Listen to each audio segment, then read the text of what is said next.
అధికార కాంగ్రెస్ లో కల్లోల పర్వం కొనసాగుతోంది. ముఖ్యమంత్రితో సరిపడని నేతలు నిత్యం మంత్రాలు సాగిస్తూ అవకాశం కోసం ఎదురుచూస్తున్నారు. సీఎం సన్నిహిత వర్గం సైతం దాడిని తిప్పికొట్టేందుకు ప్రణాళికలు సిద్ధం చేస్తోంది. ముఖ్యమంత్రి అనుకూల వ్యతిరేక వర్గాల పరస్పర వ్యూహాలు కాంగ్రెస్ రాజకీయాలను వేడెక్కిస్తున్నాయి.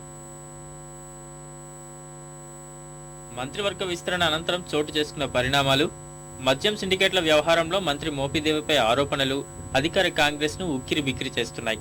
సీఎంపై నేరుగా వాగ్బానాలు విసురుతున్న డిఎల్ రవీంద్రారెడ్డి అదే వైఖరిని కొనసాగిస్తున్నారు. ఉప ముఖ్యమంత్రి దామోదర్ రాజనరసింహ కిరణ్ పై గుర్రుగానే ఉన్నారు.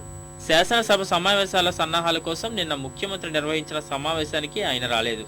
మద్యం సిండికేట్లలో మంత్రి మోపిదేవిపై ఆరోపణలు ముఖ్యమంత్రికి కొంత ఇబ్బందిగానే మారాయి.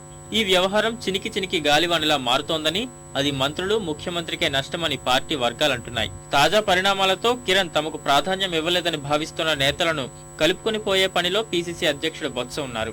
తనకు ఎలాంటి ఇబ్బంది ఎదురైనా ఎదుర్కొనేందుకు వీలుగా ముఖ్యమంత్రి కార్యాచరణ సిద్ధం చేస్తున్నారు.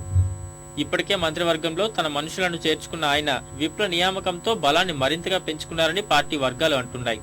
మొదటిసారి ఎన్నికైన శాసనసభ్యులను తన గ్రిప్లో ఉంచుకునేందుకు ప్రయత్నిస్తున్నారు. అందుకే తన ఆధీనంలో ఉన్న అభివృద్ధి సంక్షేమ ప్రత్యేక నిధి నుంచి నియోజకవర్గ అభివృద్ధి నిధుల పేరిట డబ్బులు మంజూరు చేశారు. 17 మంది ఎమ్మెల్యేలకు కనీసం 2 కోట్ల చొప్పున 37 కోట్లు విడుదల చేశారు. మొత్తం మీద పోటాపోటీ వ్యూహాలతో అధికార పార్టీ రాజకీయాలు ఆసక్తి కలిగిస్తున్నాయి.